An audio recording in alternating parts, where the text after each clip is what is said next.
pola pikirnya, termasuk memahami tadi standar kompetensinya, kompetensi dasarnya apa, pengembangan dari mata kuliah yang kita ampu, yang kita pegang, ya kemudian creative approach dalam apa pembelajarannya, ya profesionalitas ya yang berkelanjutan, ada reflektif ya ketika sampai di akhir dalam pembelajaran, dan jangan lupa ya menggunakan apa yang disebut dengan teknologi ya. Teknologi ini menjadi hal yang ya sangat penting saat ini ya, walaupun tadi tidak mesti dengan proyektor, tidak mesti dengan dengan infocus gitu ya, tidak mesti dengan PPT. Zaman sekarang udah ketinggalan kalau hanya pakai slide seperti ini ya. Ini menjadi hal yang cukup penting. 6, kita lanjutkan sertifikasi pendidikan. Nah, ini tadi saya cerita tahun 2008 saya sertifikasi guru bagian IPS kebetulan di MTS Ibnu Taimiyah.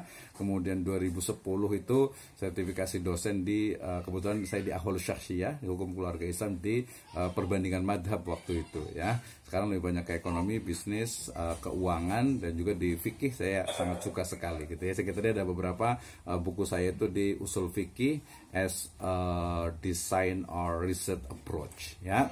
Nah, ini tentang sertifikasi pendidik. Jadi sekarang itu kalau kampus kecil itu lebih mudah gitu ya, lebih mudah. Kenapa? Karena setiap kampus itu ada jatah minimal setahun itu 2 untuk sertifikasi ya. Jadi kalau sertifikasi ya berarti saya 2010 berarti ya 14 tahun lah ya, udah makan uang dari negara juga ini ya. Artinya profesional lah ya. Artinya bukan hanya itu, tetapi di dalam sertifikasi nanti setiap dosen itu wajib untuk membuat LKD, laporan kinerja dosen, ngajarnya apa, kemudian penelitiannya apa, pengabdiannya itu seperti apa, kemudian juga publikasinya apa, ya bukunya yang diterbitkan itu apa, ISBN-nya, jurnalnya, ikut seminarnya, termasuk menjadi pembicara dalam forum-forum ilmiah. Ya, nanti saran saya juga nanti ikut organisasi profesi, ingat ya, organisasi profesi. Misalnya ada forum untuk prodi pendidikan bahasa Arab.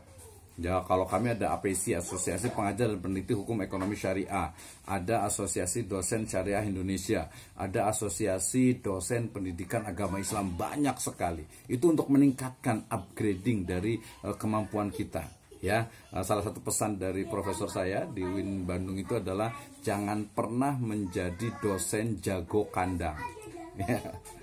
Jangan hanya jago, ya sebenarnya kalau jago kandang masih mending sih ya, di kandang itu jago, tapi dia memiliki kemampuan lebih. Bahwa zaman sekarang bukan bicara tentang show up, bukan ya, tetapi publikasi ini penting. Kenapa? Karena untuk mengukur kemampuan kinerja dosen itu seperti apa. Ngajar ya udah ngajar, berarti harus ada penelitian dilakukan sendiri, mana publikasi, berarti harus dipublikasikan.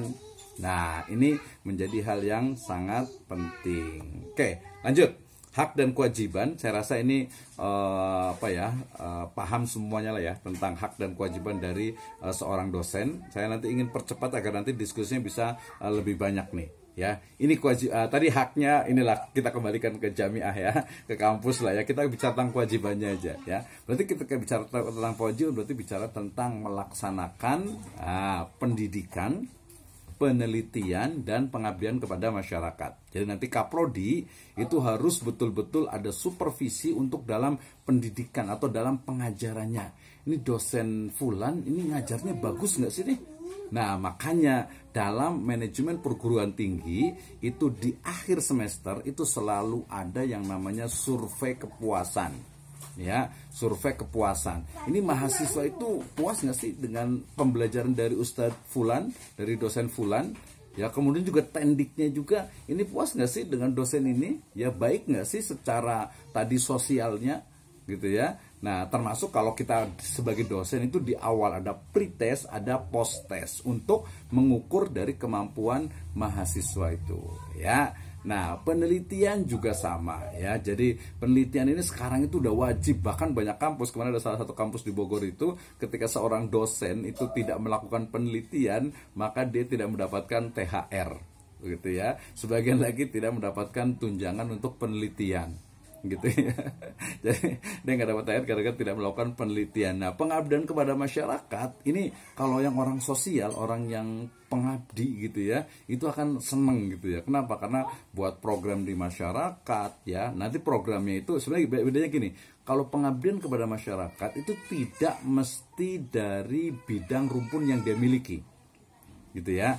Nah, jadi pengabdian itu juga bukan hanya ceramah, bukan hanya mungkin sarasehan, bukan hanya workshop, bukan hanya itu. Intinya adalah memberikan manfaat dari ilmu yang kita miliki, pengetahuan yang kita miliki, keterampilan yang kita miliki kepada masyarakat. Nah, nanti kalau yang sesuai dengan bidangnya itu nanti disebut dengan apa? Rekognisi dosen. Nah, nanti, berarti gimana Pak? Ya jadi kalau dosen itu ya ada rekognisi itu kemampuan yang memang diakui oleh orang lain, gitu ya, oleh orang lain yang mungkin apa? Ini memang Ustaz Fulan ini memiliki kemampuan misalnya dalam pembelajaran bahasa Arab untuk orang dewasa misalnya. Dia diundang di mana-mana. Atau mungkin tadi bisa menguasai nahwu sorof dalam misalnya 8 jam. Ya, itu adalah bagian-bagian dari rekognisi dosen, gitu ya. Nah, berarti tadi penelitian pengabdian dia harus ada RPS-nya kelihatan, bagaimana rencana pembelajaran semesternya, ya, metode apa yang digunakan, kemudian juga medianya, referensinya, aktivitas yang dilakukan, penilaiannya ada di situ. Nanti kalau perlu nanti boleh saya kirimkan contoh dari RPS-nya, gitu ya. Kalau menurut saya secara administrasi, secara manajemen itu penting ya, agar kaprodi ataupun juga mudir ataupun rektor tadi itu mampu untuk mengevaluasi. Jadi evaluasi itu bukan like and dislike, ini kayaknya agak males nih, nyebelin nih, enggak seperti itu. Tapi oke, dari pembelajarannya RPS-nya udah bagus, evaluasinya bagus, tadi survei kepada mahasiswa juga bagus. Nanti ketika akan menunjuk misalnya dosen teladan, di mana itu dosen cemerlang gitu misalnya, dosen teladan gitu. Ini loh indikatornya, indikasinya itu gitu ya. Jadi bukan hanya satu sisi saja ya. Jadi kualifikasi akademik, kemudian tadi dalam tindakan itu objektif dan tidak diskriminatif, kemudian juga ya peraturan baik itu yang internal kampus ataupun juga dalam konteks luas yaitu Indonesia dan seterusnya. Ini adalah kewajiban dosen. Beban kerja dosen. Ini berarti bicara tentang bagaimana kalau di kampus itu biasanya dia itu 12 SKS ya. Jadi 12 SKS itu satu SKS itu 50 menit ya. Kalau 3 SKS berarti 5 kali 3 berarti 150 menit itu 3 SKS. Nah, dalam 3 SKS ini berarti proses pembelajaran itu bukan full ceramah terus gitu ya. Tidak gitu ya. Kenapa? Gini menariknya itu. Yang belajar ini siapa? Guru, dosen, atau mahasiswa? Nah, jawabannya adalah yang belajar itu ya mahasiswa, bukan dosen. Saya juga kebanyakan ngomong ini ya. Yang belajar kan kita belajar bareng-bareng ya di Mahat Ali ini gitu ya. Oke, dikit lagi lah ya, mungkin 5-10 menit lagi ya. Nah, jadi yang belajar itu adalah mahasiswa, bukan dosennya. Kalau dia fokus kepada bukan student center learning, lecture center learning, yang pinter, yang pandai itu adalah dosennya, bukan mahasiswanya. Ya kalau dosen mah karena kita udah biasa, nggak usah pakai buku, nggak usah ngeliat, itu udah hafal. Kita akan belajar pertemuan pertama, kedua, ketiga sampai ke-12 itu udah hafal. Dosennya yang pinter. Makanya kalau bilang itu ada asatidz yang udah biasa ceramah tiap hari, kemudian ngisi kajian sebagainya, ya pinter. Kenapa? Karena memang belajar terus ya.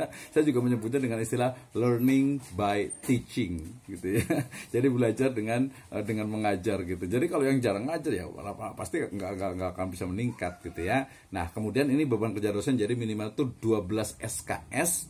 Nah, ini sebenarnya dibagi juga mengajar, penelitian dengan pengabdian. Nah, nanti belajarlah kita untuk membuat sebuah penelitian ya. Ini fungsi lainnya, ini penting sekali juga. Jadi dosen itu bukan hanya ngajar, bukan hanya penelitian, bukan juga hanya pengabdian, tetapi ada pembimbing.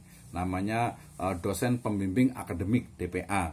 Nanti ada dosen pembimbing lapangan, ada dosen pembimbing PLPK, ada dosen pembimbing KKN, ada dosen pembimbing tugas akhir, ya, perencana dan fasilitator, evaluator, ya, pembimbing moral dan karakter, akhlak, Dan yang paling penting adalah tadi mengembangkan potensi mahasiswa. Ya, kalau secara teori bolehlah kita mengkritik adanya prodi, program studi. Ya, kenapa? Karena banyak mahasiswa yang baik itu kecelakaan ataupun juga terpaksa. Gitu ya. Ini pengen jadi arsitek masuk ke PBA. Ini pengen jadi dokter masuk ke PAI. Gimana ini gitu ya. Jadi ya tapi kan memang aturannya seperti itu, tapi minimal yang kelima. Apa itu? Mengembangkan potensi mahasiswa gitu ya. Sebentar. Ya, mengembangkan potensi mahasiswa. Jadi, oke, kalau saya sampaikan begini, Anda ikuti ya, mahasiswa maksudnya, mahasiswa silakan Anda ikuti program studi ini sampai selesai. Perkara nanti sudah selesai menjadi guru, menjadi ustadz, menjadi apa saja, silahkan. Makanya yang penting itu adalah kemampuan untuk berpikir tadi logis, sistematis dan empiris untuk dosen, untuk mahasiswa itu penting. Tadi saya katakan apa? Bahwa banyak mahasiswa yang kecelakaan atau terpaksa masuk ke program studi tertentu. Dan ini adalah tugas dosen tentu saja.